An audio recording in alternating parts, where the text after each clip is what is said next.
야, 다들이 단에 탱디다 천지 निम्न थामत चाहते हो तो आज प्रवचन का अंतिम दिवस है। इन तरह केरांजो कां एने थाईवान योंदे तो आप लोग जो प्रमुख रूप से ताइवान से पधारे हुए हमारे धर्म मित्रगण, इसके अलावा अन्य देशों से, अन्य जगहों से जो भी श्रद्धा बस यहाँ पर पधारे हुए हैं, इसलिए आज अंतिम समय एक अर्थात कहा जाए कि आज समापन के तौर पर जब समापन होगा उसमें बोध चित्त का संवर दूंगा। और क्योंकि मैं हर रोज़ बोध चित्त की प्रार्थना भी करता हूँ और संवर भी प्राप्त करता हूँ। अगर बोध चित्त का अभ्यास करते हो तो फिर जो बोध चित्त के 18 जो नियम हैं, एक प्रकार से धारण करने के क्रम हैं, उनको धारण करता हूँ।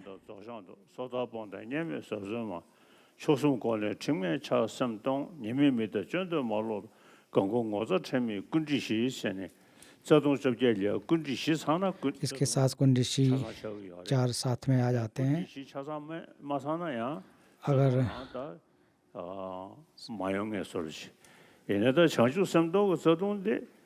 इसलिए जैसे अगर बोध चित्त को जो संवर को देखा जाए या फिर इनके, क्योंकि हम सभी भगवान बुद्ध के शिष्य हैं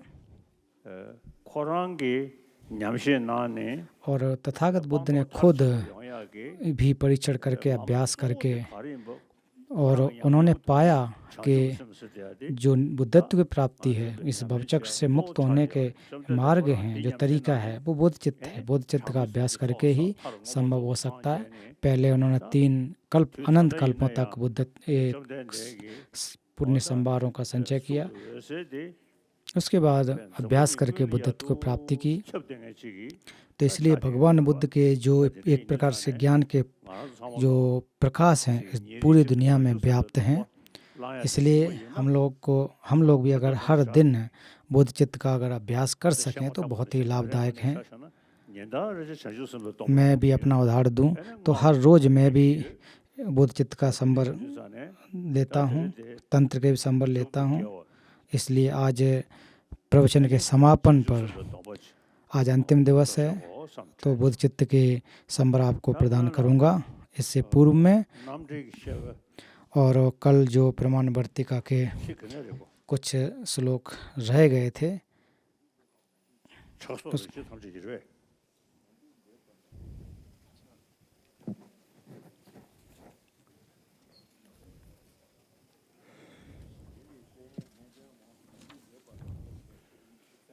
남들 자오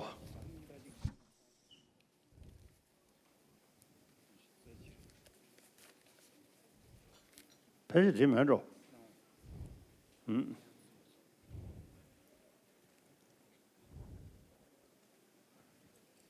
그들왜 제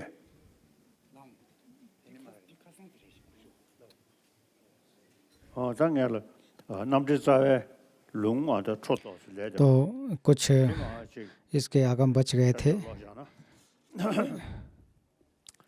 차소르세 다르지 최인 방향도 넣고 님이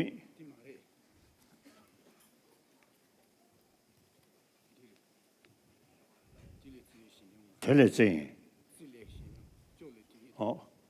교례 뒤니 당전상 तो कार्ड अपने गुणों के साथ बुद्धि की प्रशंसा करने का प्रमाण समुच्चय में स्थापित करना है। प्रमाण का पूरा उनकी शिक्षा में पाया जाता है। बुद्ध ने अनुमान को अस्वीकार नहीं किया। 디디디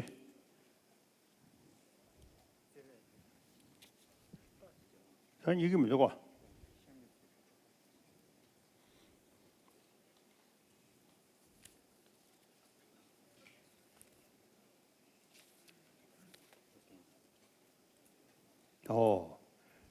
가셔야 한다 남들 자에 한다 류니버 한다 초도스 자요 तो कुछ श्लोक रह गए थे, कल 2 श्लोक के आसपास रह गए हैं। तो यहाँ पर अपने गुणों के साथ बुद्धि की प्रशंसा करने का प्रमाण समुच्चय में स्थापित करना है कि प्रमाण का पूरा लेखा जोखा इनकी शिक्षाओं में पाया जाता है। बुद्ध ने अनुमान को स्वीकार नहीं किया गया। इसके अलावा कई अवसरों पर प्रमाण की उनकी वकालत देखी गई, जिन्होंने कहा उदाहरण के लिए थोड़ी सी भी उत्पन्न होने वाली चीज़ों दिया गया समाप्त की प्रकृति है। एक की अनिवार्यता के गुण के साथ दूसरे कार्य अनुमान का आधार है। कार्य पर एक विधेय का प्रसार सूत्रों में स्पष्ट रूप से चित्रित किया गया है।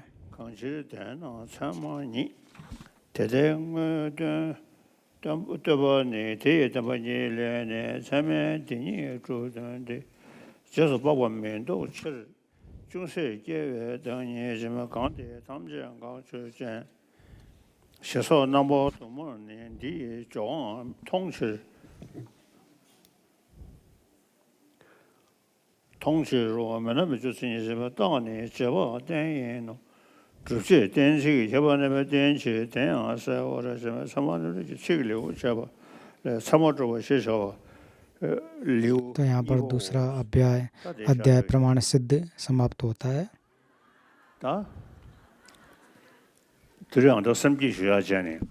तो आज बुद्ध चित्त के जो संवर जैसा पूर्व में कहा वो दूंगा। तो इसलिए बुद्ध चित्त संवर के लिए जो बोधचर्या बता रहे के जो कुछ श्लोक हैं वो बहुत ही महत्वपूर्ण है कि इस दुनिया में कि जितने भी दुख हैं, जितने भी कष्ट हैं, और वो सारे के सारे यही चाहते हैं कि उनको सुख की प्राप्ति हो। इसमें कहा जा रहा है संसार में जितना सुख है परोपकार की इच्छा से प्राप्त होता है, और संसार में हर एक दुख स्वार्थी भाव के कारण अपने सुख की इच्छा से प्राप्त होता है। क्योंकि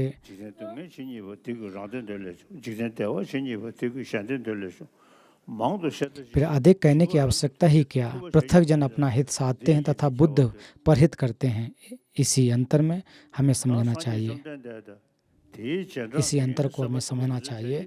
इसलिए हम सभी लोग भगवान बुद्ध के शिष्य हैं, और फिर जितने भी बोधिसत्व हुए हैं उन्होंने भी निरंतर धीरे धीरे अभ्यास करके, मार्गों का अभ्यास करते हुए बुद्धत्व की प्राप्ति की। और हम लोगों के अंदर भी जो कि स्वार्थी चित्त है वो बहुत ज़्यादा रहता होता है। चाहे हम इस देव का अभ्यास करें, बुद्ध चित्त का अभ्यास करें, दूसरों का हित करें, लेकिन तभी भी स्वार्थ की भावना जुड़ी हुई होती है। तो इसलिए इसमें कहा जाता है कि दूसरों के दुख से अपने दुख को बिना बदले बुद्धत्व की सिद्धि नहीं हो सकती। संसार में सुख ही कहाँ है। और फिर इसके कहा जाता है इस प्रकार सब खेद और थकावट को दूर करने वाले बोध चित्त रूपी रथ को पाकर सुख के बाद सुख पाता हुआ कौन सा चैतन्य साध करेगा। इसलिए बोध चित्त का अभ्यास जो है परहित बहुत ज़्यादा महत्वपूर्ण है। अगर आप एक सामाजिक प्राणी होने के नाते भी दूसरों का हित करना चाहिए, एक अच्छे व्यक्ति बन करके दूसरों का एक प्रकार से लाभ हो सके ऐसी भावना रखते हुए हमें अभ्यास करना चाहिए। इसलिए इसमें कहा जाता है कि जितना जब तक आप दूसरों को दुखों को आप समझोगे नहीं तब तक आप किसी भी प्रकार के सुख की प्राप्ति नहीं कर सकते हैं। इसलिए अपने से जो दुख हैं वो दूसरों के जो दुख हैं उनसे उनकी मात्रा इतनी ज़्यादा नहीं होती है। दूसरों के दुखों को ज़्यादा महत्व देना चाहिए। अगर आप केवल और केवल अपने बारे में सोचते रहेंगे तो लाभ नहीं होगा, चाहे वो कोई धर्म को मानने वाला हो या न मानने वाला हो। केवल और केवल अपने बारे में अगर विचार करते रहेंगे तो फिर आपको किसी भी प्रकार के सुख की प्राप्ति नहीं होगी। इसलिए आपको पूरे मन से दूसरों का हित करना चाहिए। तो बार बार कहा जाता है कि दूसरों के दुख से अपने सुख को बिना बदले बुद्धत्व की सिद्ध नहीं हो सकती, फिर संसार में सुख ही कहाँ। इस प्रकार सब खेद और थकावट को दूर करने वाले बोध चित्त रूपी रथ को पाकर सुख के बाद सुख पाता हुआ कौन सचेतन विषाद करेगा।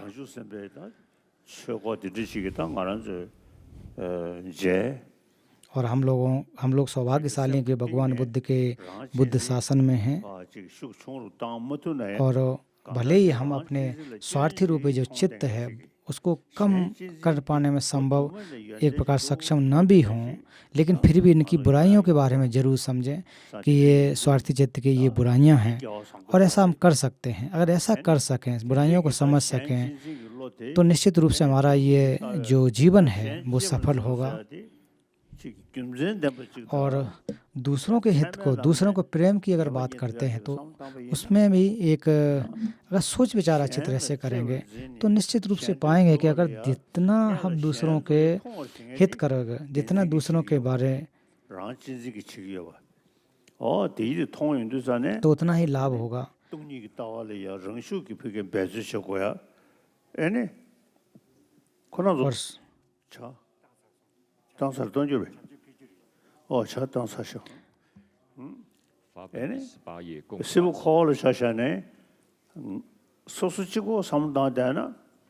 अगर आप इस भवचक्र में रह कर के अकेले ही अपने बारे में चिंतन करते रहेंगे तो फिर लोग यही कहेंगे, अरे ये तो मतलब ये व्यक्ति तो मतलबी है, ऐसा लोग कहेंगे। लेकिन अगर परहित के बारे में सोचेंगे तो सभी लोग आपकी तारीफ भी करेंगे। और इस प्रकार का जो चित्त धीरे धीरे जितना भी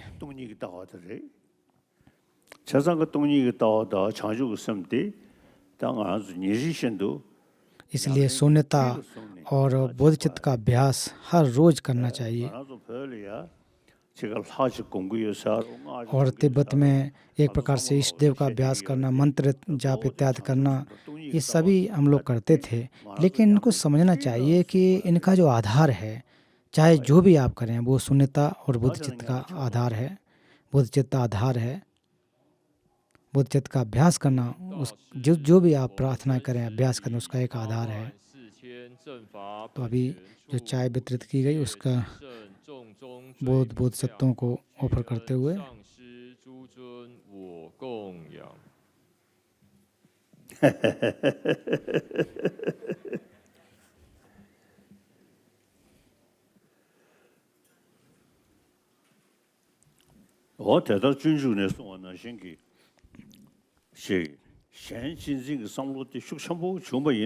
तो जिस प्रकार से बोधचर्या अवतार में कहा गया, उसी हिसाब से अगर परहित का चित्त उत्पन्न हो जाए तो परहित रूपी चित्त से ही हम पुण्य पापों का अनुमोदन भी एक प्रकार से नष्ट कर सकते हैं, पुण्य का संभार भी कर सकते हैं।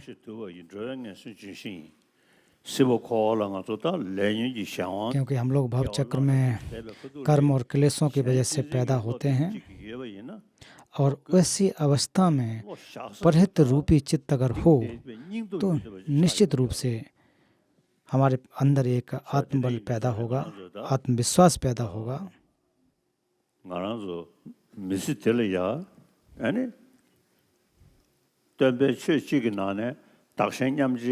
और भगवान बुद्ध के द्वारा उपदेशित जो धर्म है उसमें आत्म परावर्तन जो विधि है, बुद्ध चित्त उत्पन्न करने की विधि है, वो बोधचर्या अवतार है।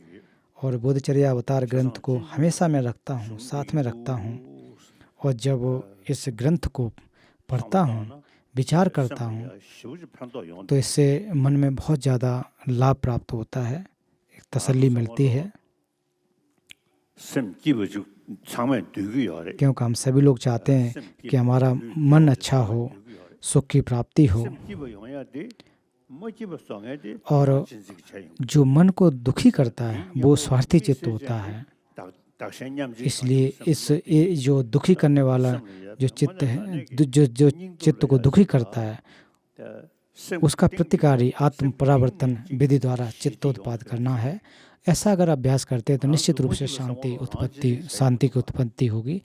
और हमको दुखी जो भी करता है वो स्वार्थी चित्त करता है। तो स्वार्थी चित्त को समझ करके कि स्वार्थी चित्त क्या है, उसको समझने के बाद हमें परहित रूपी चित्त का उत्पाद करना चाहिए।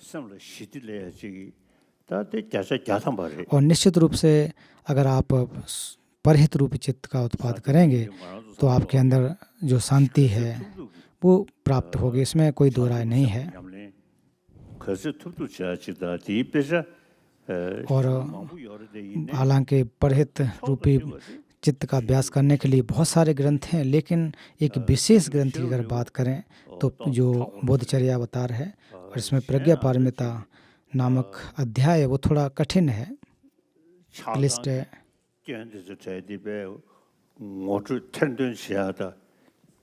और इसमें बताया गया है कि किस प्रकार से जो कि परहित रूपी चित्त से लाभ क्या हैं, स्वार्थी चित्त के हानि क्या हैं। तो इसको जानने के लिए बोधचर्या अवतार का 6वां जो अध्याय है उसको पढ़ें, आप उसको साथ रखिए। शांति पारमिता नामक ग्रंथ जो अध्याय है उसको आप रखिए, समय समय पर पढ़िए, और इससे मन में निश्चित रूप से शांति की प्राप्ति होगी। तो हालांकि आप मन को अगर शांत करना चाहते हैं तो मंत्र जाप से, इष्ट देव का एक प्रार्थना इत्यादि करने से उससे बहुत कम संभावना होती है। लेकिन अगर आप बोधचर्या अवतार को पढ़ेंगे, चिंतन करेंगे, बोधचित्त का अभ्यास करेंगे तो लाभ होगा। तो इसलिए मैं आप सभी धर्म मित्रों से यही प्रार्थना अनुरोध करना चाहूँगा कि बोधचर्या अवतार को आप ऐसा नहीं अलमारी वगैरह में या पूजा गृह में रख दो, ऐसा नहीं रखना है।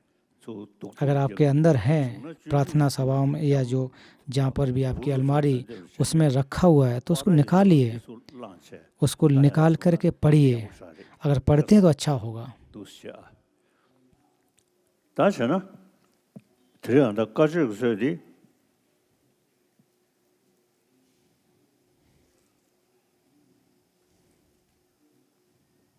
그래서 시르비유 참 질레서네. 참 질레서네. 가. 사송. 자.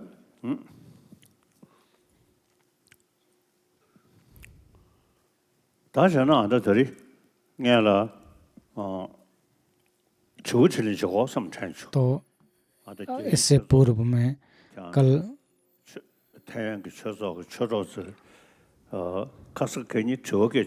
तो कल परसों कुछ प्रश्न नहीं हुए थे, तो आज प्रश्नोत्तर का सत्र करूँगा।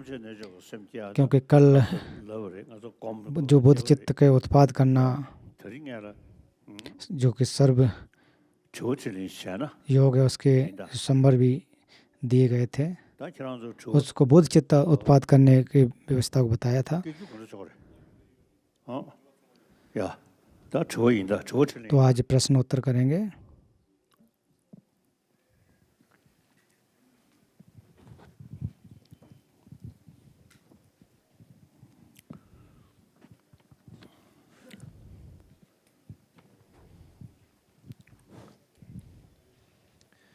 尊敬的法王您好，我们这次总共有22个题目要向您请问。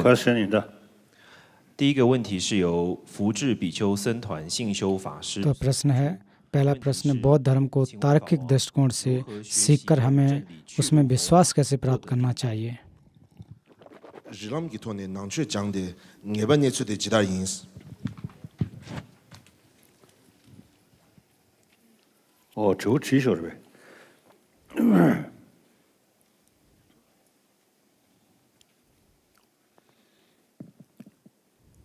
रिगलम की रोदां दे को तो तार्किक दृष्टिकोण अगर देखें तो वो एक तटस्थ विचार होता है। तो इसमें बहुत सारे तरीके हैं जो गुरु को किस प्रकार से हमें आश्रित होना चाहिए और जो मार्ग के क्रम हैं और फिर बोधिचित्त को उत्पाद करने का तरीका, सर्वज्ञता को प्राप्त करने का तरीका, बहुत सारे अपने अपने क्रम होते हैं। और अगर प्रमाणिक तौर पर अगर तार्किक तौर पर अगर सिद्ध करना चाहते हैं तो वो प्रमाणवर्ती का जो ग्रंथ है उसके माध्यम से किया जा सकता है।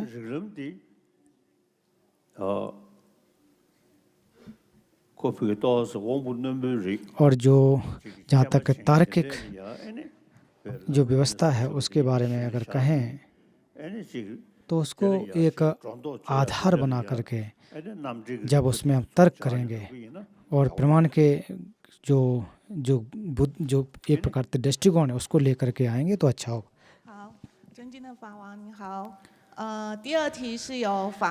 तो दूसरा प्रश्न है कि किसी देश में बौद्ध धर्म का प्रसार करते समय हमें उस विशेष समुदाय की संस्कृति के अनुसार ऐसा करना चाहिए। नतीजतन ताइवान में तिब्बती बौद्ध परंपराओं के संघ के लिए सबसे महत्वपूर्ण कार्य करने के लिए आपका सुझाव क्या है।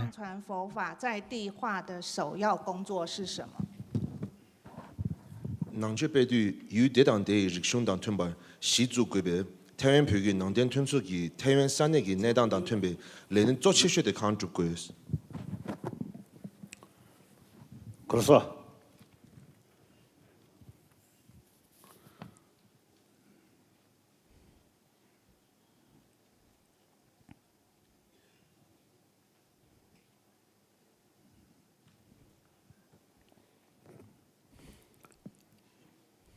또 낭수 비주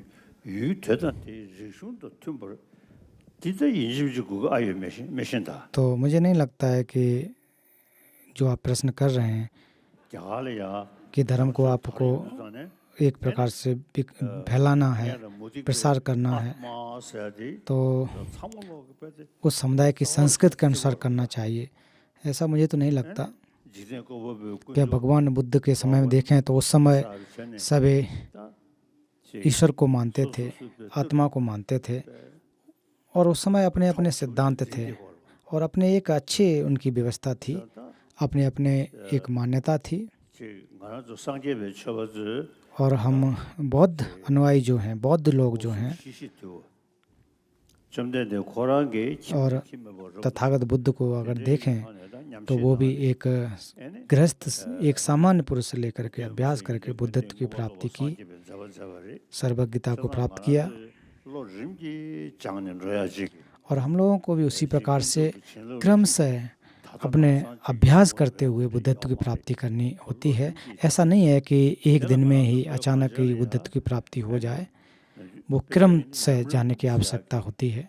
तो तिब्बत में जो लमरिम या मार्ग का एक प्रकार से देखा जाए कि महाक्रम है और उसमें भी उनकी जो क्रमों की व्याख्या की गई है, बोधि पथ प्रदीप के अनुसार जो व्याख्या की गई है, तो उसमें बताया गया है कि जो अद्धम पुरुष हैं उनको कैसे अभ्यास करना चाहिए। तो जो अद्धम पुरुष हैं जो पहली बार बौद्ध धर्म में आ रहे हैं उनको लमरिम छेमो जो जेरमुछे अर्थात जे चोंखाबा के द्वारा रचित की गई है, उनके एक बृहद है, संक्षिप्त है और मध्य कह लीजिए। इन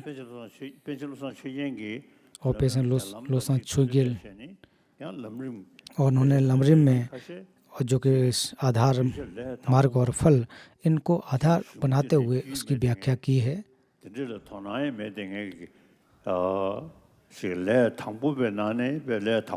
और जो सामान्य पुरुष में से भी एकदम से जो नए हैं उनके लिए भी जो लमरिम के क्रम है उसकी अच्छी एक व्याख्या की गई है।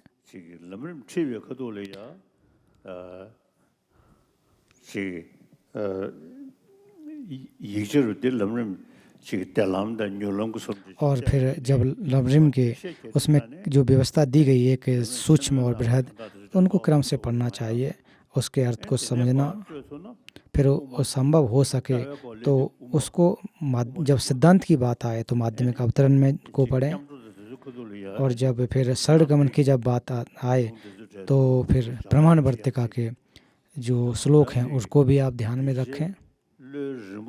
तो इसलिए जो भी व्यक्ति हैं लोगों की आवश्यकता के अनुसार, उनकी मति के अनुसार ग्रंथों को साथ साथ अगर जोड़ते जाएं, क्योंकि जो भी ग्रंथ हैं उससे लाभ के लिए हैं, लाभ प्राप्त हो सके इसके लिए इन ग्रंथों की आवश्यकता होती है।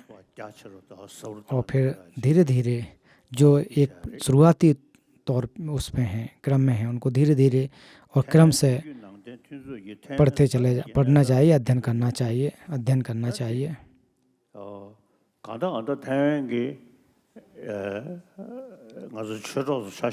और जैसे कि ताइवानी हमारे जो मित्र हैं, धर्म मित्र हैं, आप लोग जो यहाँ आए हुए हैं, तो आपके साथ गेलुक की परंपरा के साथ संबंध आपके ज़्यादा हैं, तो इसलिए गेलुक परंपरा के अनुसार जो ग्रंथ कहे गए हैं, जो व्याख्या की गई, उनको अगर पढ़ें तो अच्छा होगा। और उसके साथ साथ माध्यमिक जो अवतरण है वो बहुत ज़्यादा महत्वपूर्ण है। इसमें सिद्धांत की अगर बात करें तो सैद्धांतिक तौर पर इसमें गंभीरता है। और फिर आत्म परावर्तन चित्त उत्पाद करने की अगर बात करें तो उसके लिए बोधचर्यावतार बहुत महत्वपूर्ण है। बोधचर्यावतार किसी एक धर्म विशेष परंपरा को लेकर के न माने, वो सभी परंपराओं के लिए, तिब्बत में व्याप्त चारों परंपरा उन सभी के लिए है, अन्य जो भी पढ़ना चाहे उसके लिए भी है। ऐसा कोई एक विशेष धर्म विशेष से जोड़ने की आवश्यकता नहीं है। हालांकि आप के अपनी एक परंपरा होती है, एक मान्यता होती है, जैसे कि शाक्य परंपरा तिब्बत की जो शाक्य परंपरा है उसको अगर पढ़ते हैं तो उसमें तरीका अलग अलग हो सकता है, पढ़ने का तरीका अलग हो सकता है, बताने का तरीका अलग हो सकता है।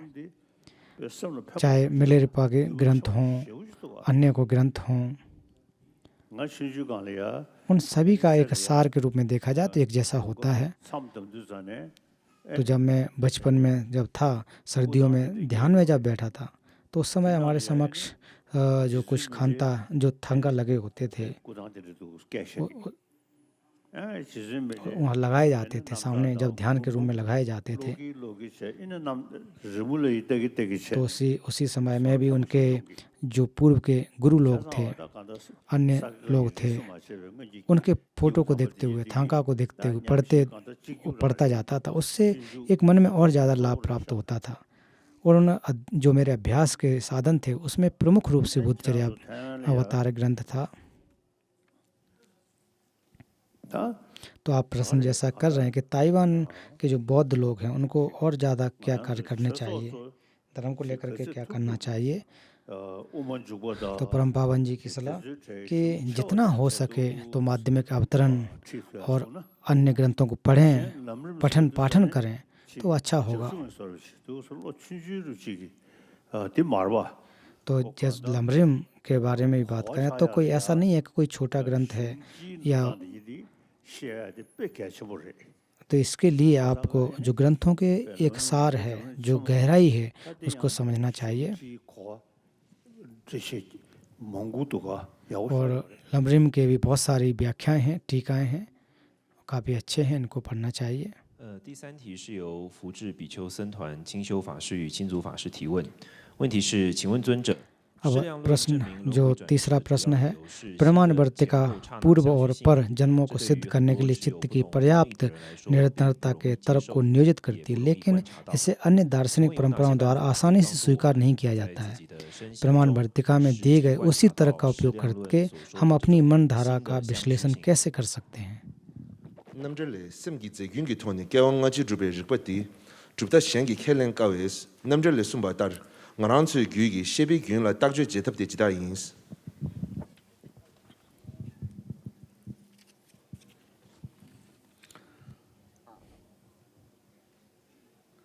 남들레 셈기 제규규 돈에 겨우가지 주베 리본디 좀더 생기 캐 제도 상황 캐는 그래 또 좀더 센서리 지기 모티브 좀더 서로 तो जहाँ पर ये कह रहे हैं कि दूसरे जो परंपराएं हैं वो आसानी स्वीकार नहीं करते। ठीक है, उनका वजह भी है क्योंकि वो लोग ईश्वर को मानने वाली परंपरा है, तो वो आपके जो हमारी परंपरा बौद्ध परंपरा के अनुसार कहा गया उसको तो नहीं मानेंगे।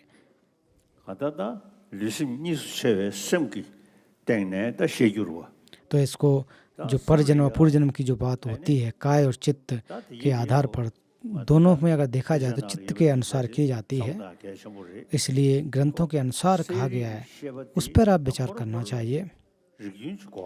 क्योंकि जो स्पष्टता है चित्त की एक प्रकार से संतति जो है उसकी आवश्यकता होती है, निरंतरता की आवश्यकता होती है। क्योंकि और हालांकि जो वैज्ञानिक लोग भी हैं वो एक मस्तिष्क के आधार पर तो कहते हैं, उसकी व्याख्या करते हैं, लेकिन बौद्ध दर्शन के अनुसार चित्त की जो व्यवस्था उसके अनुसार नहीं कर पाते हैं, क्योंकि बौद्ध परंपरा के अनुसार पूर्व से पूर्व जन्मों की बात भी कर सकते हैं। वो इसलिए की जाती है कि उसकी एक संतति है। अगर चित्त संतति को अगर नहीं मानोगे, चित्त की प्रवासरता को नहीं मानोगे, तो फिर पूर्व और पूर्व जन्म की जो व्याख्या है बौद्ध धर्म के अनुसार व्याख्या कर पाना संभव नहीं होगा।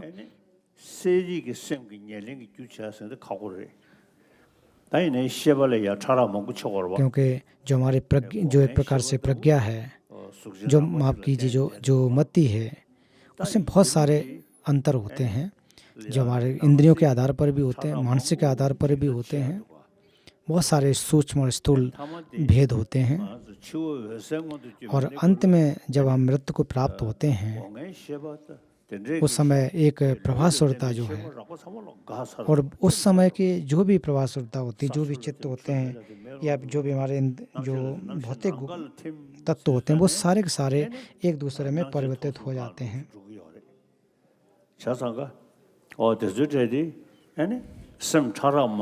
इसलिए देख सकते हैं कि बहुत सारे चित्त की स्तर होते हैं, सूक्ष्म और स्थूल होते हैं, उसके आधार पर व्याख्या की जाती है। क्योंकि जो हमारी प्रज्ञा है, चित्त है, यहाँ प्रज्ञा करते हैं, चित्त जो है उस स्थूल चित्त से सूक्ष्म चित्त में परिवर्तित होता चला जाता है। तो आज आप समय में देखें कि मृत्यु को प्राप्त व्यक्ति भी कुछ ऐसे देखने को मिलते हैं जो 1-2 हफ्ते तक तरोताज़ा रहते हैं, और ऐसे लोग जो डॉक्टर लोग आकर के कहते हैं कि इसकी तो मृत्यु हो चुकी है, लेकिन फिर भी शरीर जो तरोताज़ा कई हफ्तों तक रहता है। तो ये क्या दर्शाता है? ये दिखाता है कि जो हमारे जो चित्त हैं, चित्त में बहुत सारे स्तर जो होते हैं, उसमें सूक्ष्म चित्त अभी भी रह जाता है। सूक्ष्म चित्त रह जाने की वजह से शरीर जो अभी भी तरोताज़ा रहता है। और इसमें जो सूक्ष्म चित्त की व्याख्या है तंत्र में भी इसको अच्छी तरह से कहा गया है।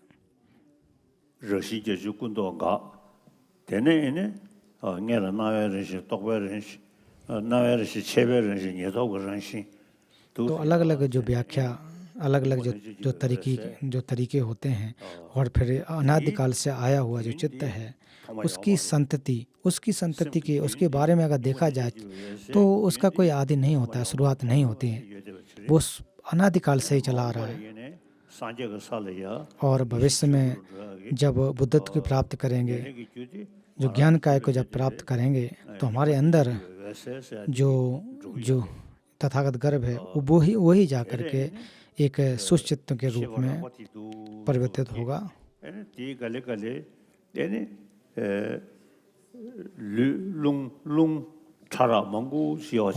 और फिर क्रम से बहुत सारे सूक्ष्म जो हमारे वायु इत्यादि रहती हैं वो परिवर्तित होती चली जाती हैं। इसके बारे में जो चित्त है, मनस है, उसके बारे में व्याख्या करना बहुत ही जटिल है। इतना आसान नहीं है जैसा कह देते हैं कि ईश्वर ने बनाया हुआ है, इतना आसान भी नहीं है। इस चित्त को, इस मनस को समझ पाना बहुत ज़्यादा जटिल होता है। उसको समझने के लिए क्रम से समझने की ज़रूरत रहती है और इसमें एक स्पष्टता भी है, चित्त को समझा जा सकता है।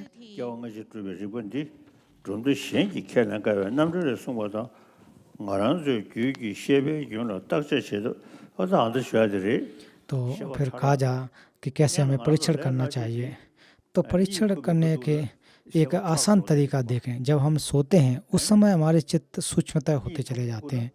जब हम नींद में होते हैं, कहते हैं कि गहरी नींद में होते हैं, तब उस समय हमें कुछ याद नहीं रहता है। और फिर सुबह सुबह जब उठने को होते हैं, उस समय जब नींद हमारी थोड़ी कम पड़ने लगती है, तो फिर क्या होता है, अक्सर जो अंदर हमारे मन में सपने जो आते हैं वो सुबह के समय में आते हैं, क्योंकि उस समय एक चित्त जो पुरानी जो बातें हैं उनको याद करने लग जाता है।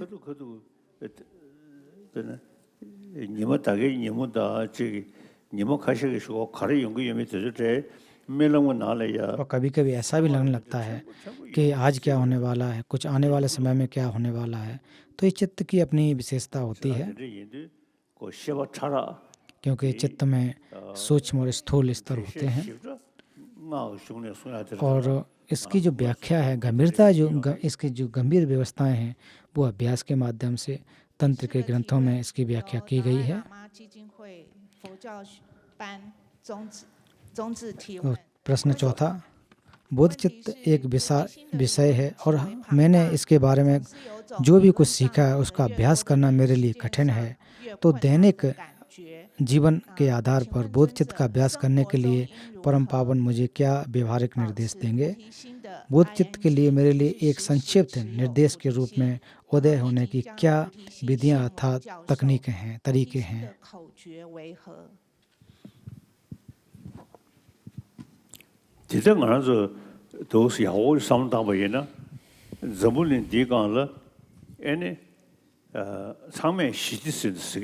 जैसे कि अभी उत्तर पूर्व के प्रश्न का ही उत्तर है कि इस दुनिया में सभी लोग यही चाहते हैं कि सुख की प्राप्ति हो। तो सुख की प्राप्ति अगर होंगे वो तभी संभव होगा जब दूसरों के हित के बारे में सोचेंगे। आप जहाँ भी हों, अगर परहित के बारे में विचार करेंगे तो वह पर्यावरण जहाँ भी आप रह रहे हैं उसमें एक शांति जैसा अनुभव होगा।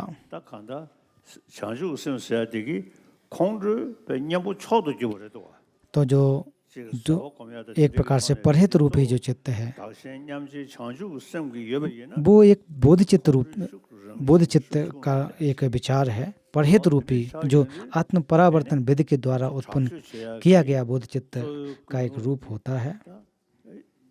और अक्सर हमारे अंदर क्रोध जो भी उत्पन्न होता है वो ईर्ष्या की वजह से होता है और स्वार्थी चित्त की वजह से होता है।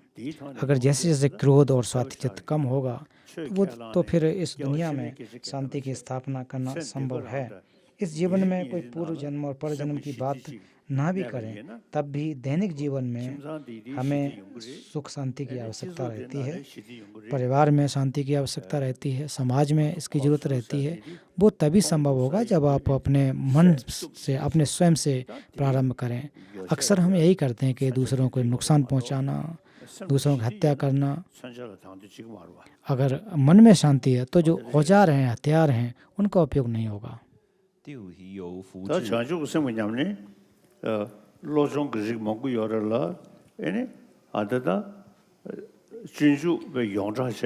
तो बुद्ध चित्त के अभ्यास करने के बहुत तरीके हैं, कई उपाय हैं और जितना हो सके तो आप बुद्ध चित्त का अभ्यास करें। और निश्चित रूप से अगर आप बुद्ध चित्त का अभ्यास करेंगे, बुद्धचर्या अवतार को पढ़ेंगे, तो मन में शांति आएगी। मैं अपने आप को नकारात्मक विचारों से मुक्त कर सकता हूँ। कैसे मुक्त कर सकता हूँ? मेरे अंदर उठे नकारात्मक विचारों में बदल सकें और स्वस्थ विचारों का निर्माण कर सकें। 삼년 차에 체 뉴드 응외스는 데레 타데 계산수 지다 규수 당스 계획 내 속수 되지다 인스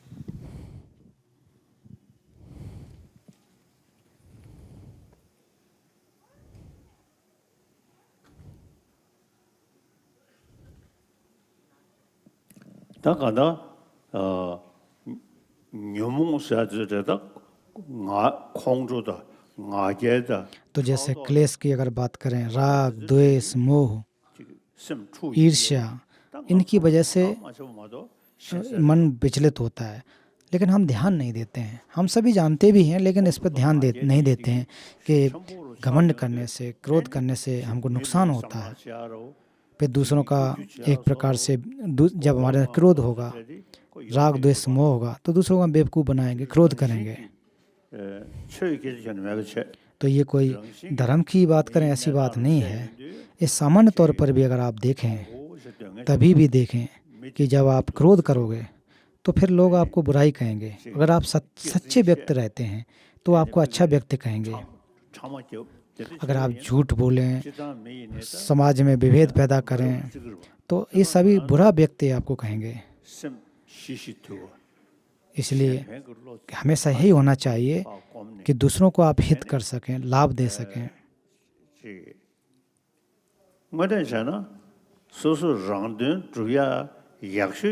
और सबसे अगर एक कहूँ कि अगर स्वयं का हित चाहते हो तो उसके लिए परहित कीजिए और इसके प्रति बहुत ज़्यादा एक ध्यान न दें, और फिर आप क्रोध करते रहें, स्वार्थी चित्त की वजह से ईर्ष्या पैदा करते रहें, प्रतिस्पर्धा पैदा करते रहेंगे, तो इसकी वजह से आपके मन में क्रोध, भय उत्पन्न होती है। तो इसलिए कहा गया है कि जो स्वार्थी चित्त है, हमेशा यही होता है कि या तो फिर आप बुरा बोलते हैं या फिर आपका अकुशल एक प्रकार से डर पैदा होता है। और परहित रूपी चित्त है तो इसकी वजह से बहुत सारे लोगों को आप मित्र बना सकते हैं, हंसी खुशी से रह सकते हैं। तो इसमें कोई धर्म की बात नहीं है, पूर्व जन्म और परजन्म की बात नहीं है। इसी जीवन में रहकर ही आप सुखी रह सकते हैं। परहित रूपी चित्त अगर आपके अंदर ज़्यादा होगा तो फिर बहुत सारे आपके मित्र बनेंगे, और मैं और केवल अपने बारे में सोचते रहेंगे तो फिर आप दुखी रहेंगे। और निश्चित रूप से इसमें अगर आप चिंतन करें, विचार करेंगे, तो आप इस जीवन में रह करके आप अपने जीवन को लाभदायक बना सकते हैं, आपके मन में शांति आ सकती है।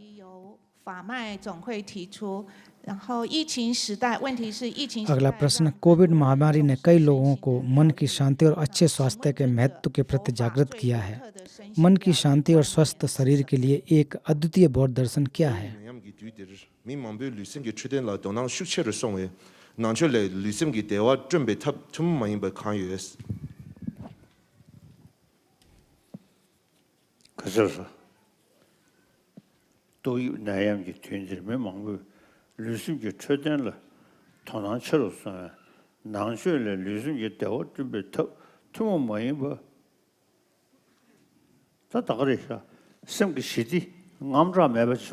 तो जैसा कि पूर्व में कहा था कि मन में अगर क्रोध उत्पन्न हो, भय पैदा न हो, वो तभी संभव है जब आप थोड़ा सा मन को विचलित नहीं होने देंगे। हालांकि अगर सबसे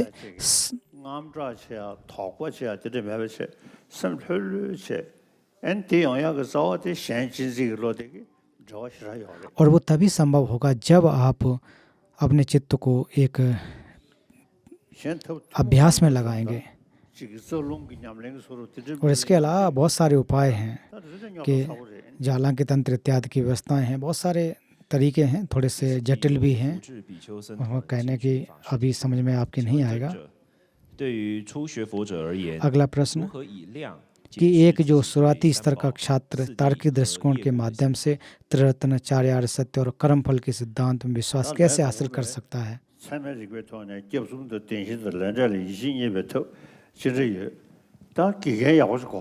तो इसके लिए एक अच्छे गुरु की आवश्यकता होती है। अगर कोई अच्छी तरह से आपको पढ़ाता है,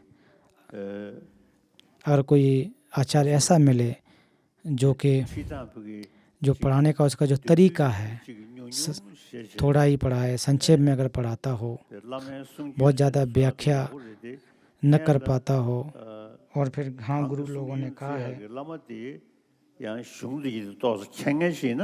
तो अच्छा तभी होगा कि उन ग्रंथों को समझने वाला आचार्य हो।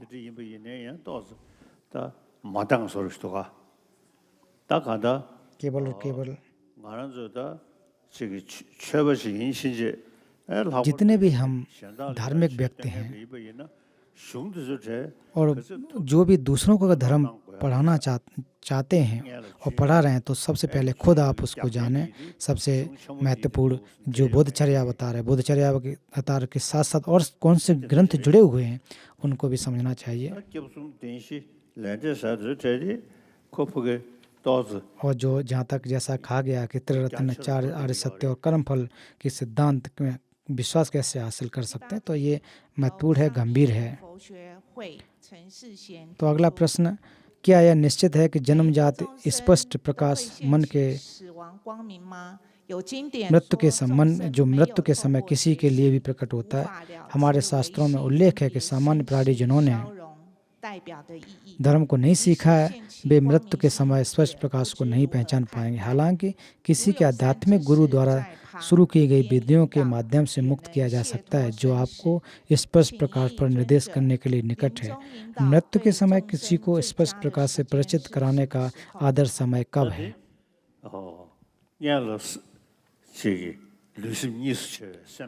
तो सबसे पहले जो हमारे काय और चित्त है, उनमें से चित्त और उसमें से भी जो हमारे जो चित्त है वो भी हेतुओं की वजह से उत्पन्न होता है, हमें समझना चाहिए। बिना सोचे के, बिना अगर विचार करे अगर समझने की कोशिश करेंगे तो संभव नहीं होगा।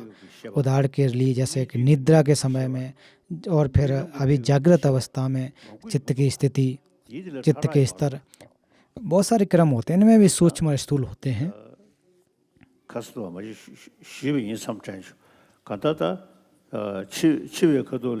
और तो जब हम मृत्यु को प्राप्त होते हैं उस समय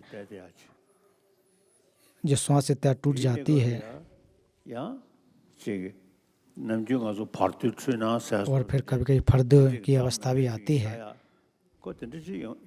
बहुत सारे तरीके होते हैं।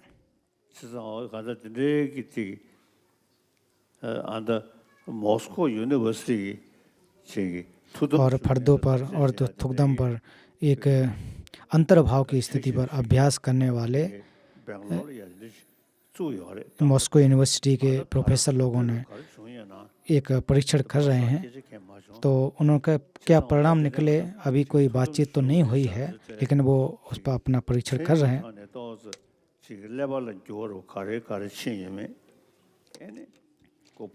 और विज्ञान के आधार पर ऐसे लोगों के जो अंतर्भाव की स्थिति में होते हैं उनमें मस्तिष्क में क्या परिवर्तन क्या आया है, इसके बारे में अभी कोई रिपोर्ट तैयार नहीं हुई है। अगर ऐसी कोई शोध होते हैं तो क्रमशः जो इस शरीर पर आश्रित होता है, जो कि क्षणिक भी जो हमारे चित्त होते हैं, उसमें हेतुओं की वजह से उसमें परिवर्तन होते हैं।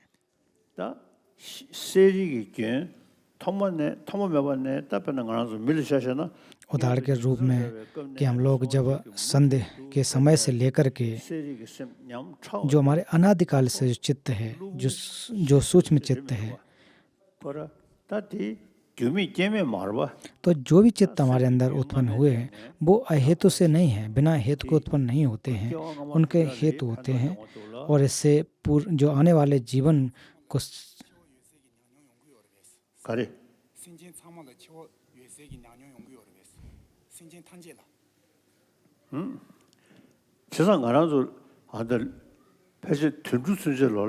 तो यहाँ प्रश्न ये भी आता है कि सभी जीवधारियों में ऐसा होता है क्या? तो जैसे जानवरों को भी अगर आप लेप में, तो उसमें भी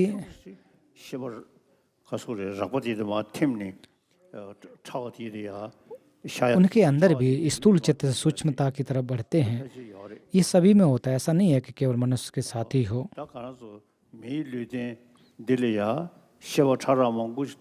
और मनुष्य के इस शरीर में अगर हम परीक्षण के तौर पर देखें, खुद समझने की कोशिश करें, तो बहुत सारे स्तर होते हैं। चाहे वो गोली से मारा जाए या अन्य तरीके से मारा जाए, उस समय मन की स्थिति क्या होती है कह पाना थोड़ा कठिन होता है। लेकिन जब मृत्यु को प्राप्त होते हैं, अपने नैसर्गिक मृत्यु को प्राप्त होते हैं, उस समय स्थूल चित्त सूक्ष्मता की तरफ बढ़ते चले जाते हैं। 第9题由福智比丘僧 अगला प्रश्न लमरिम छेम्बो जोग्या रिम्पोछे द्वारा रचित मार्ग के महाक्रम के अनुसार गुरु पर निर्भर खंड नामक खंड में कहा गया है कि हमें अपने आध्यात्मिक गुरु में विश्वास और सम्मान पैदा करने के लिए प्रशिक्षित करना चाहिए। हमें अपने गुरुओं में प्रतिदिन आदर और विश्वास का अभ्यास कैसे करना चाहिए? तो लमरिम में भी कहा गया है कि गुरु के प्रति कैसे गुरु को हमें अपनाना चाहिए। तो सबसे पहले जो गुरु की विशेषताएं होती हैं, तो गुरु की विशेषताओं को समझना चाहिए। उसके 10 अर्थों के बारे में बताया गया है। ये भी कहा गया है कि ऐसा गुरु होना चाहिए जो कि इन चीज़ों को समझे। और ये भी कहा गया कि दूसरों को चित्त को शुद्ध करने से पहले अपने आप को उसमें पारंगत होना चाहिए। और ऐसा गुरु होना चाहिए जिसको आगम और जो प्रज्ञा के जो ज्ञान हैं वो हों। जो हमारे मठ हैं उसके आचार्य लोग जो हैं, तो इसमें जो इनके 10 विशेषताएं होती हैं: प्रशिक्षित शांति स्थापित करना, स्वयं में श्रेष्ठ ज्ञान, प्रयत्नशील, देशन और विद्या में निपुण, शून्यता का ज्ञान हो, कुशल वक्ता, शिष्यों के प्रति स्नेह करने वाला हो, अथक परिश्रम करने वाला हो। ऐसे जो 10 विशेषताएं होती हैं। और इसके अलावा भी जो आवश्यकता है, छात्र को क्या आवश्यकता है, उस तरह के मनोदशा को पढ़ करके प्रश्न पढ़ाना चाहिए, ना कि अपने मन से जो भी चाहे वो पढ़ा दे। अगला प्रश्न कि आम लोगों के लिए और जो भिक्षुओं की तरह अध्ययन, चिंतन और धर्म के ध्यान को आगे बढ़ाना कठिन है, तो एक आम लोगों के संगठन के लिए सबसे महत्वपूर्ण अभ्यास के रूप में क्या करना चाहिए? जो सामान्य पर खास करके आकर जो हमारे ग्रस्त लोग हैं, उनको धर्म का अभ्यास कैसे करना चाहिए, कैसे अभ्यास कर सकते हैं?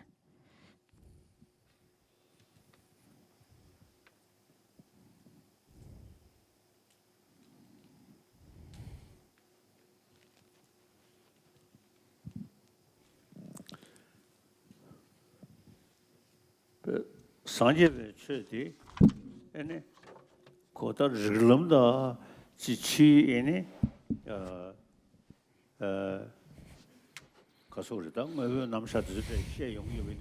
तो बुद्ध के धर्म में जो मार्ग, क्रम और फल इनकी व्याख्या करते हैं। तो इसमें अगर आप पढ़ें, ध्यान की अगर बात करें, तो ये धर्म को एक साइड से रख करके कि एक एकेडमिक आधार पर, प्रज्ञा के आधार पर इसको विचार करें तो अच्छा हो सकता है। और उसमें जो क्रोध है उसके हानियाँ, शांति का लाभ, इसको अगर आप समझेंगे, अपने अनुभव के साथ में जोड़ेंगे, तो जैसा कहा गया वो आपको लाभ की प्राप्ति हो सकती है। तो जब भी धर्म की व्याख्या करें तो उस समय और उसमें पूर्व जन्म, पर जन्म इत्यादि की जो बातें हैं वो तो है ही हैं। इसके साथ साथ अभी हमें किस प्रकार से सुख की प्राप्ति हो सकती है, अच्छे व्यक्ति कैसे बन सकते हैं, दूसरों का अहित हम किस प्रकार से रोक सकते हैं, ऐसी चीज़ें हमें कहनी चाहिए। शुरुआत में ऐसा करना चाहिए। और जैसे जैसे आपके धर्म के प्रति अभ्यास करने का मन विकसित होता जाए, तो फिर और जो गंभीर तरीके हैं अब जो कि आधार, मार्ग और फल, उनका अभ्यास करना चाहिए। अगला प्रश्न, आचार्य दिगनाग तार्किक रूप से धर्म के 3 चक्रों के इच्छित अर्थ को कैसे स्थापित करते हैं? 로빈 초랑기 체메 리베 토네스 콜로스기 능샤 땡라 페수데 지다 인스 로빈 초랑기 체메 리베 콜로스기 공부자나 배우지 나 शिवजी शायद मैं तो इसके बारे में मैं बहुत ज़्यादा व्याख्या नहीं कर पाऊंगा, जो कि आचार्य दिगनाग कभी कभी तो वो चित्तमात्रवादी व्यवस्था को व्याख्या करते हैं, तो मुझे तो पता नहीं उन 3 धर्मचक्रों की व्याख्या कैसे करते हैं। अगला प्रश्न, जब हम तिब्बत और सिंजियांग में नरसंहार के बारे में सुनते हैं तो हमें नरसंहार के अपराधियों के प्रति करुणा कैसे विकसित करनी चाहिए?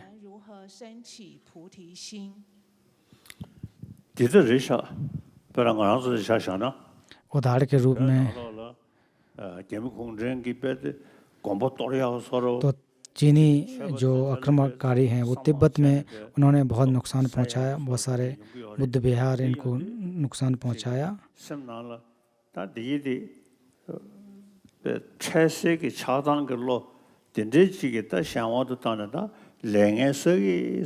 तो उन्होंने ऐसे लोगों ने जो भी नुकसान पहुंचाया उनके प्रति केवल और केवल एक करुणा ही कर सकते हैं। वो बेचारे हैं, ऐसा ही कर सकते हैं। तो ऐसे जो लोगों ने अकुशल कर्म किए उनके प्रति भी हम केवल प्रेम के ही चित्त उत्पन्न कर सकते हैं। अगर क्रोध करें तो उससे तो मुझे नहीं लगता कोई लाभ होगा। 第13题由福智比丘僧团的清善法师所提出。 परम पावन हमें सलाह देते हैं कि हम प्रतिदिन बोध चित्त और शून्यता के दृष्टिकोण का अभ्यास करें, और हम भी ऐसा करना चाहते हैं। हालांकि हमारे पास त्याग के विचार और बोध चित्त में हमारे ज्ञान अर्थात प्रशिक्षण की कमी है और शून्यता की दृष्टि कमजोर है, तो हम परम पावन की आकांक्षाओं को कैसा पूरा कर सकते हैं? 来实践法王的心意，渐次增上，成就像法王一样的人。 공사 초기 장sem당 또는 게 다와 니레신도 냠솔랭 거바 숨바다 규자남기 양 대다 좀 삼나야 내중에 삼바 매바다 장축이 sem다 또는 게 다와라 장바야 멤베 공사 초기 공시에 따라 주베 탑 되지다 인스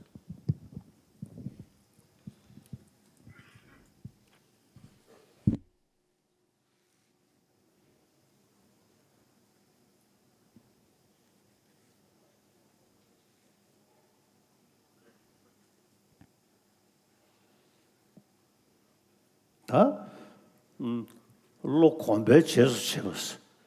로디 금지가와 금지 숙체 채우시구나.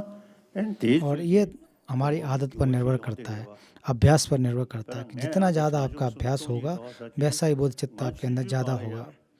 जैसे उदाहरण के रूप में कि मैं जब छोटा था, बचपन में जब था, तो मुझे बोध चित्त के क्या है इसके बारे में क्या होता है, शून्यता क्या होता है, कोई ध्यान नहीं था। मैं खेल कूद में ज़्यादा ध्यान देता था।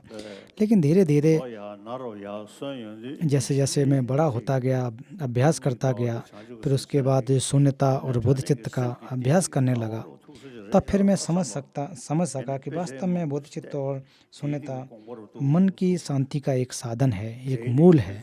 इसके लिए मैंने अध्ययन किया, ग्रंथ पढ़े और फिर हर दिन इसका अभ्यास किया। तो ये शून्यता और बोध चित्त का अभ्यास हर दिन करने से संभव हो सकता है। तो बचपन में जो हमारे गुरु लिंगम रिम्पोछे जी थे, प्रमुख गुरु थे, वो ग्रंथों को पढ़ाते थे, लेकिन बोध चित्त को अभ्यास जो है एक कराने का जो तरीका है बहुत ज़्यादा व्याख्या नहीं करते थे। जब वो पढ़ाते थे, लंबा समय पढ़ाते थे, तो मुझे भी एक उबासी ऐसी आती थी। फिर इसके बाद दुनिया में को देखा, दुनिया की स्थिति को समझा, फिर खुद उसका अभ्यास किया।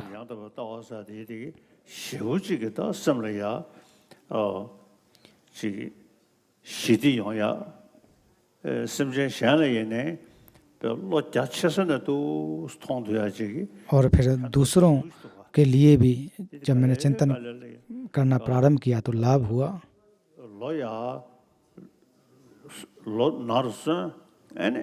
और फिर जो हमारे एक कहते हैं कि प्रज्ञा के जो विकास है वो भी होता गया, वो तभी संभव होगा कि निरंतर अगर आप अभ्यास करेंगे तब संभव हो सकता है।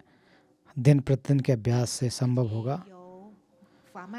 फिर यहाँ प्रश्न है, कुछ लोग आवारा कुत्तों और बिल्लियों जैसे जानवरों की तुलना में इंसानों की मदद करना बेहतर समझते हैं, लेकिन बौद्ध धर्म सिखाता है कि सभी सत्व समान हैं।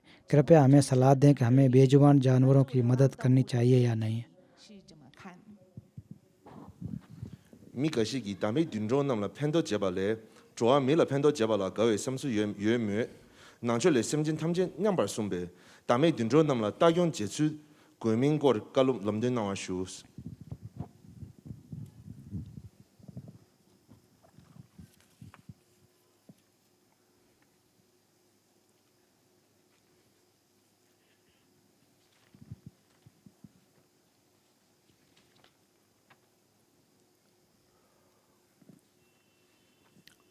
다 심제 에네 동에 메도부터 대원대베 에네 심제스럽도 사네 미주고 말고 तो जब सुख को प्राप्त करने की बात, दुख को न चाहने की बात, इसके बारे में अगर बात करते हैं, जीवधारियों की बात करते हैं, तो उस समय मनुष्यों की बात हो रही, ऐसी बात नहीं है। इसमें चींटी से लेकर के बड़े से बड़े जीवों तक सभी सम्मिलित होते हैं। देखो उदाहरण के रूप में कि जब कोई छोटा सा जीव होता है, अब उसकी तरफ अगर आप उंगली ले जाओ या परेशान को, तुरंत भाग जाता है। तो इससे सिद्ध होता है कि वो भी सुख चाहता है, उसके अंदर स्वार्थ की भावना है, अपने को बचाने की एक विचार है, भावना है। इस डर भी लगता है, अपने को बचाव करने की कोशिश भी करते हैं। तो इसलिए जहाँ जीवधारियों की बात करें, वो सभी के अंदर होता है। और हमें जो जानवर हैं बेचारे, वो तो ज़्यादा सोच समझ नहीं सकते हैं। हम मनुष्य हैं, उसमें विचार करने की, समझने की क्षमता ज़्यादा होती है।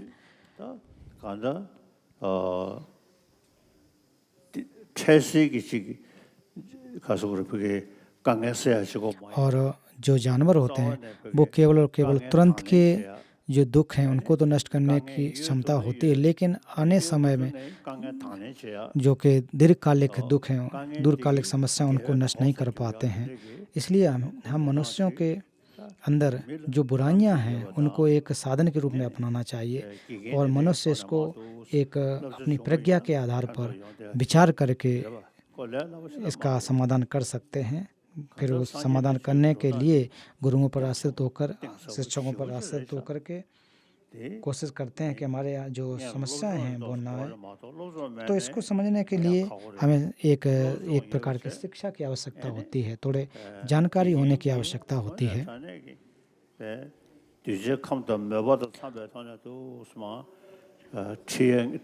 और अगर गुरु अगर आपको जो शिष्य हैं उनकी मति को समझ करके अगर पढ़ा सकें तो अच्छा हो सकता है।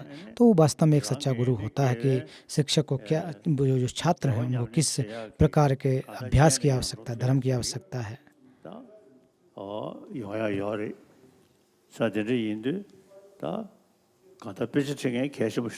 इसलिए जो गुरु लोग होते हैं, जो शिक्षक होते हैं, वो बहुत ज़्यादा महत्वपूर्ण होते हैं।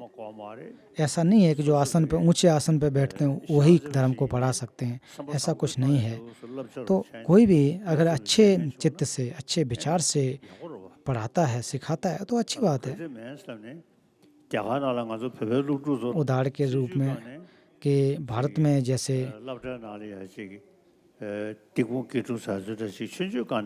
तो हमारे जो तिब्बती बच्चे हैं जो हमारे स्कूल में पढ़ते हैं, तो वो भी पाप और पुण्य इन चीज़ों को पढ़ते हैं, सिखाया जाता है।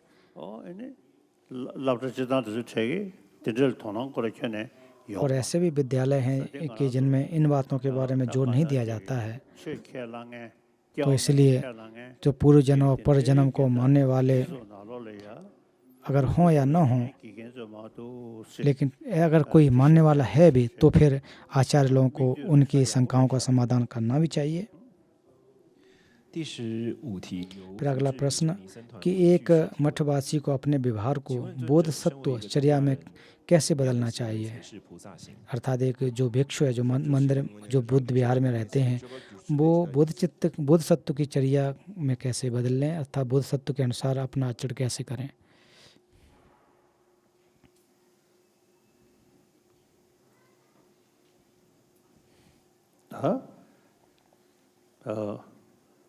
나라도 힘내 힘에 그러도 좋아해.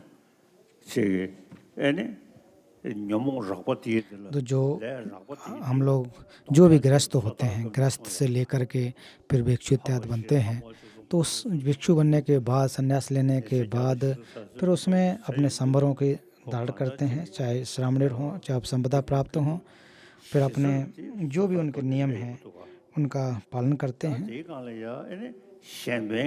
फिर इसके ऊपर जो बोध चित्त को अगर रखें तो और ज़्यादा गंभीर हो जाता है।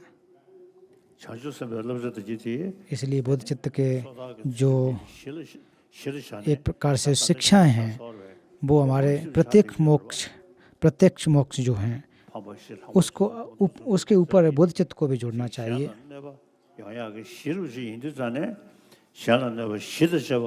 इसलिए हमेशा यही कोशिश करें कि दूसरों को नुकसान न पहुंचाएं, और अभ्यास अगर इसका करते हैं।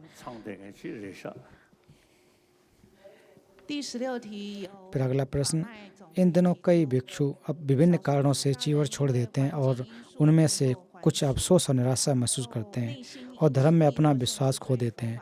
आप उन्हें क्या सलाह देंगे?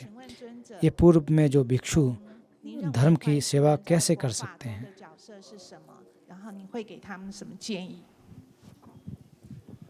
텐상 규겐 나초기 왕기 럽주 mambo 꺄서 팝진스 그섬당 로팜 제베스 대바 로바소 레송 중심바 대달라 깔로 람데엔 지유스 자수 대남기 템발라 셰프데 지달 슈고스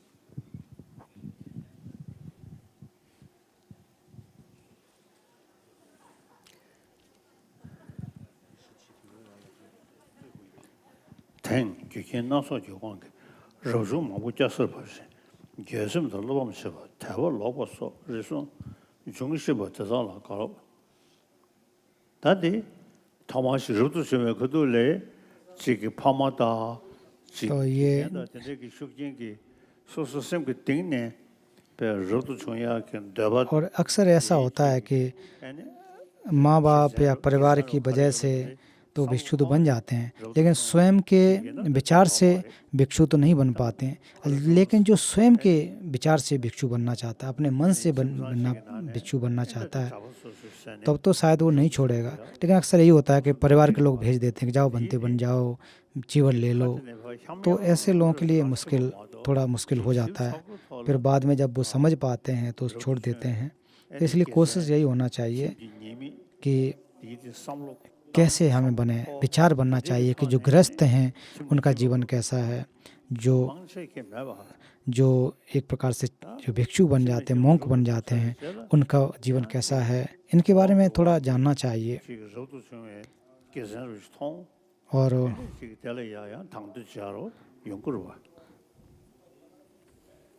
वो तभी संभव होगा जब ये अपने कोशिश करें इनके अर्थ को समझने। अगला प्रश्न, प्रमाण वर्तिका का अध्याय 2 यह सिखाता है कि हमारे मन का स्वभाव करुणामय है। हालांकि मैं हमेशा चिंतित, बेचैनी और स्वार्थी महसूस करता हूं और दूसरों के बारे में नहीं सोच सकता। मुझे अपने भीतर उस गुण के प्रति जागरूक होने में कठिनाई होती है। मैं विश्लेषण के माध्यम से कैसे जान सकता हूं कि मुझ में करुणा है? ये प्रश्न अंतिम है। 마도 셴메제마 두베스 라니기 귤라 유엔덴데 창와 셰가웨스 지달제데 라니 제웨 다니도 셰바투스 그리 타마인스 남들 류니발레 나메 심슈 자와당 시 셈데 제웨 다니도 소나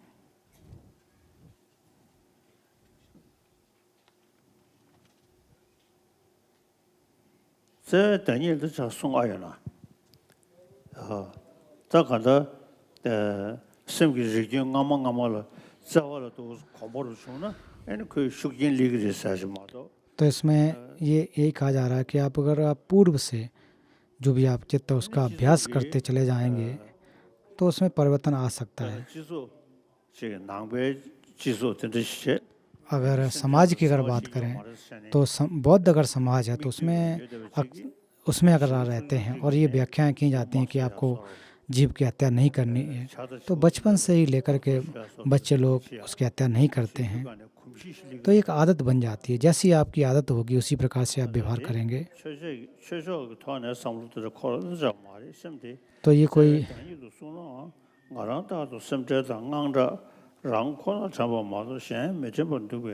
तो यही कहा जाता है, मुझे भीतर उस गुण के प्रति जागरूक होने में कठिनाई होती है। मैं विश्लेषण के माध्यम से कैसे जान सकता हूँ कि मुझे में करना का गुण है।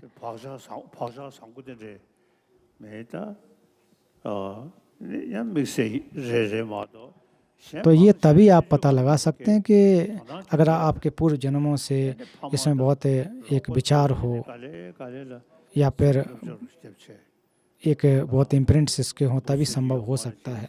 लेकिन ऐसी चीज़ें बचपन में जो माँ बाप के द्वारा बताई जाती हैं कि हमें हत्या नहीं करनी है, छोटे से जीव को भी परेशान नहीं करना, तो इसलिए जो माँ का जो प्रेम है, जो सानिध्य है, वो शायद सभी के अंदर उत्पन्न होता है।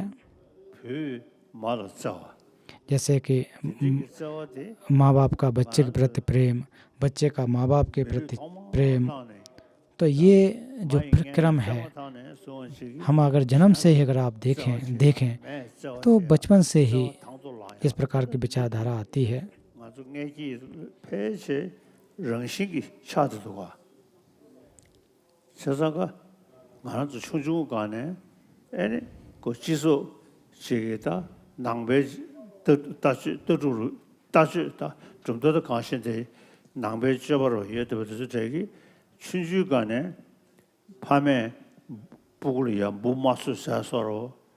और एक प्रकार से बच्चों को आदत भी रखनी चाहिए, और देखने को मिलती है कि छोटे से ही बच्चों को बताया जाता है कि जीवधारियों की हत्या नहीं करनी है, किसी को नुकसान नहीं पहुंचाना है।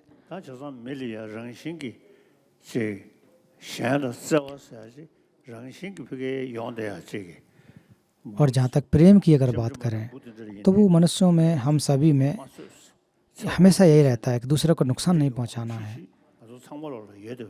और ये आदत हम सब में होती है, नैसर्गिक रूप से होती है।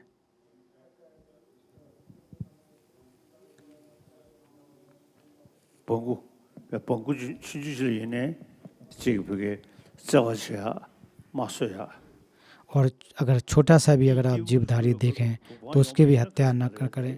तो अगर नींद अगर आप सो रहे हैं उस समय अगर नींद ले रहे हैं, उस समय मच्छर अगर आता है तो मच्छर को ऐसे भले ही हम पकड़ लेते हैं, बाकी के हत्या करनी नहीं चाहिए। वैसे भी उसकी हत्या नहीं करनी चाहिए। करने का मतलब है कि कभी कभी गुस्सा आ जाता है, हमारी आदत होती है कि नुकसान न पहुंचाएं। तब है जीवन जो 당아서 제주스도 또 뭐 목소리야 되게 살아 중앙선에 알레। तो इसके बाद बोध चित्त के जो संबर हैं वो दूंगा। 다잖아 조동 하다 제주스도 또 봐 소개하신다 다 병아를 찾잖아 제주스도 또 봐। तो मैं भी हर रोज बुद्ध चित्त के संबर लेता हूँ, और तंत्र के भी जो संबर उसका भी पालन करता हूँ।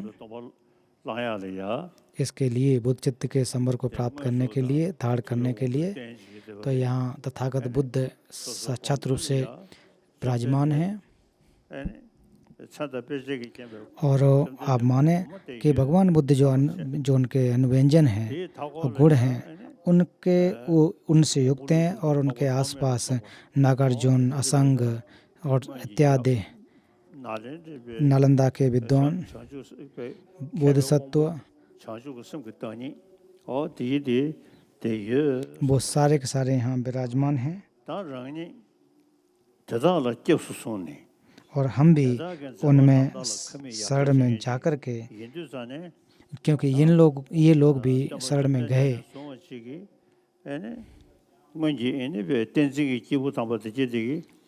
और जिस प्रकार से भगवान बुद्ध ने भी बुद्धत्व की प्राप्ति की, पूर्व के जो सद्पुरुषों ने भी बुद्धत्व की प्राप्ति की, बुद्धत्व की प्राप्ति की, बोधि की प्राप्ति की, उन्होंने भी संबरों का धारण किया। उसी प्रकार से हम लोग भी करेंगे।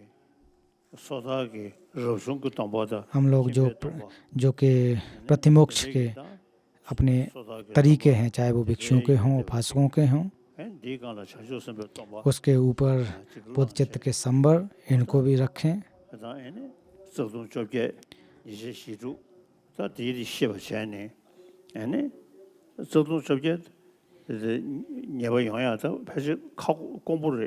तो जो चौप के जो 18 प्रकार के होते हैं, वो उनमें नुकसान होना बहुत ही कम संभावना रहती है।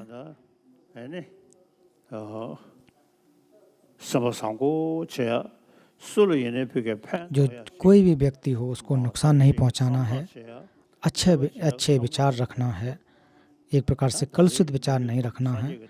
अभी जीवन की प्राप्ति हुई, फिर इस मानव जीवन की प्राप्ति हुई, भगवान बुद्ध के शासन में पैदा हुए, और जो बुद्ध के धर्म को हम पढ़ाते हैं, उनसे मुलाकात करने का, उनसे सीखने का अवसर प्राप्त हुआ। और हमारे पास बुद्ध के दर्शन है, बुद्ध के त्रिपिटक हैं, उनको सीखने का, सुनने का अवसर प्राप्त हुआ। और बुद्ध सत्तों के भी ग्रंथों को मैं पढ़ूंगा, और जो संबर हैं वो मैं धारण करूंगा। इस प्रकार का एक विचारधारा बनाना चाहिए।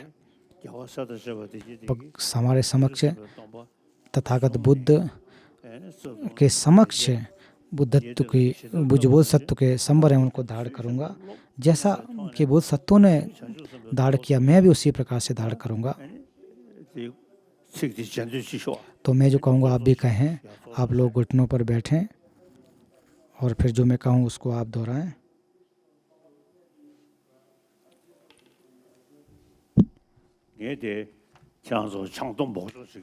तो मैं आपको मैं आपको त्रिरत्न जो बुद्ध सत्व के संबर हैं वो प्रदान करा रहा हूँ। तो मैं भी बुद्ध चित्त के जो संबर हैं वो अच्छी तरह से पालन करता हूँ। इसलिए मैं आपको जो संबर हैं उनके जो गुण हैं, अच्छाइयाँ, उनको बता रहा हूँ। उसके आधार पर आप भी अभ्यास करें कि जिस प्रकार से गुरु लोगों ने अभी पालन किया, मैं भी उसी प्रकार से पालन करूँगा। आप भी कहें जो ये भगवान बुद्ध और अन्य हमारे समक्ष ऐसा माने। तो कुंचो सोनला दग्यब की दिग्गज तमचे सोसा डोबे गेला जीरा संगे संसुई की सुंग चंजे सुदन छोजोला दग्यब की रासें दसने डब्बू छीर जंजो सेमने के बरखीस जंजो छोग सेमने के कीने चंजू चो यों चवरकी डोला भेंजे संगे रोबर शो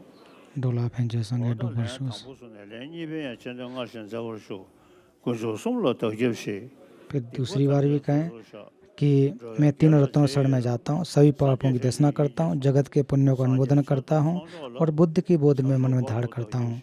मैं बोध प्राप्त पर्यंत बुद्ध धर्म और संघ शरण में जाता हूँ।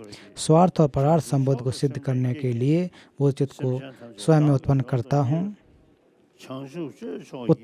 उत्तम बोध चित्त को उत्पन्न करके मैं सभी सत्यों का आमंत्रित करता हूँ और जगत हित के लिए बुद्धत्व को प्राप्त कर सकूँ। इसके लिए मैं उत्तम मनोरथ बोधचारिका की चर्या करता हूँ। फिर अंत में जब आए कि इसके लिए मैं उत्तम मनोरम बोधचारिका की चर्या करता हूँ, जब ये शब्द आए तो उस समय हमारे अंदर बोध चित्त का जो संबर है वो प्राप्त हो गया है, ऐसा विचार करें। और मेरे अंदर एक विशुद्ध रूप से बोध चित्त संबर प्राप्त हो गया। मैं तीनों रत्नों शरण में जाता हूँ, सभी पापों की देशना करता हूँ, जगत के पुण्य का अनुमोदन करता हूँ और बुद्ध की बोध में मन में धारण करता हूँ। मैं बोधपात पर्यंत बुद्ध धर्म और संघ की शरण में जाता हूँ। स्वार्थ और परार्थ संपद सिद्ध करने के लिए बोध चित्त को स्वचित्त में उत्पन्न करता हूँ। उत्तम बोध उत्पन्न करके मैं सभी सत्यों को आमंत्रित करता हूँ और जगत हित के लिए बुद्धत्व को प्राप्त कर सकूँ। इसके लिए मैं उत्तम मनोरम बोधचारिका की चर्या करता हूँ।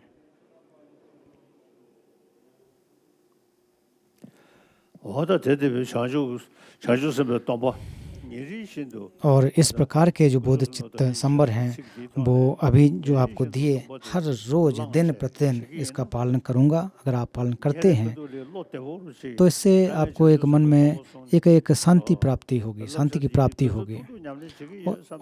और यही होना चाहिए कि मैं जितना हो सक रहा है उसके उतना मैं अभ्यास कर पा रहा हूँ। और वो अगर ऐसा अभ्यास करते हैं तो दिन प्रतिदिन आपको शांति मिलेगी, मन अच्छा होगा, ज़्यादा दोस्त बनेंगे, अच्छे लोग मिलेंगे। तो आप लोग भी अच्छी तरह से अभ्यास करें।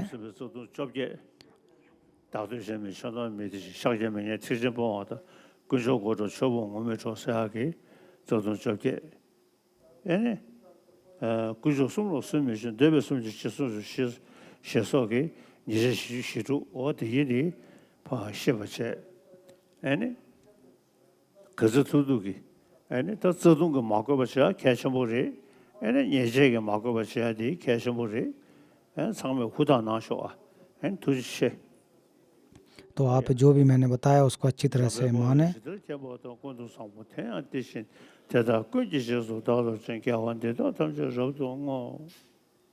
तो जो भी हमने इस धर्म प्रवचन के दौरान पुण्य का संचय प्राप्त किया वो सभी सत्यों के हित के लिए हो।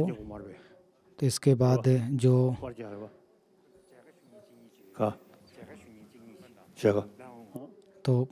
इससे पूर्व में इस समापन के पहले जो ताइवान के बौद्ध अनुयायी आए हुए उनके लिए फ़ोटो सेशन है, परम पावन जी के साथ फ़ोटो खींचेंगे। तो अभी जो प्रार्थनाएं हैं वो परम पावन जी को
皆爱恨有息，缅怀劳役，十里田中天无边三十一。生者中，我的梦里营盘陈其尽，献一壶。等经教出尊长寿一装白，永坚固祈愿人因承办其家持，从三世间必定解脱。殊胜寂静清净珍宝，无肉不动不现，上升向三乘微妙正法诸海。我的梦里营盘陈其尽，协议护助等经教错尊长寿。永坚固祈愿人因承办其家持，摧坏三有幻论罪肉永现前。第一智慧者不离解脱金刚之成一名陀圣者。深切中我的梦里营盘陈其尽，协于护等经教错尊长。तो इस प्रकार जो 3 दिवसीय धम्म प्रवचन ताइवानी बौद्ध संघ के लिए यहाँ पर आयोजित किया जा रहा था, वो विधिवत तरीके से संपन्न हुआ। परम पावन जी ने बुद्ध जो प्रमाणवर्तिका ग्रंथ पर प्रवचन दिया, उसके साथ साथ बोध चित्त का संवर भी दिया, बोध चित्त उत्पाद कराया।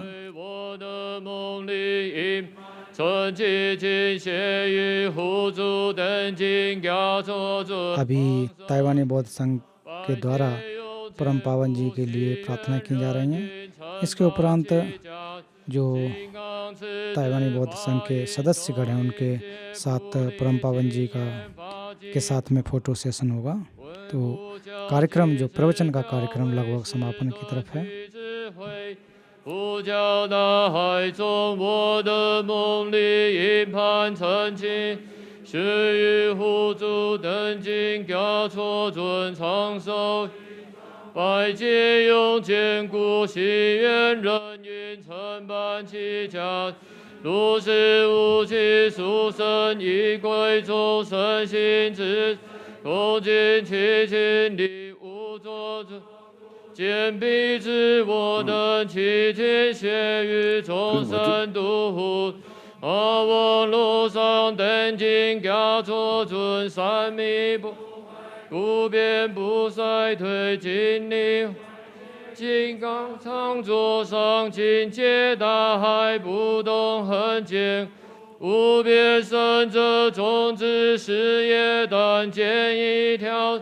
唯业欲见上道义，尊贵悲心者其如兮，人云而成般远居比例，虚空非有其气息相瑞恒解脱。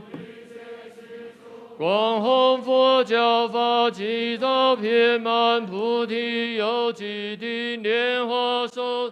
加持甘露流，千恒承受我的愿记录教奉行供养清净，普显妙心大海拯救，悉有诸佛佛之自加持愿起，无况之真体我已尽，真上意乐力其愿顺。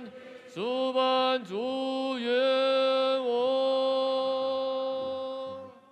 喂，大家好，那我们等一下是先以比丘僧团来照相，比丘僧团来照。看我们这边的居士，左边的这边居士，请站起来往后退。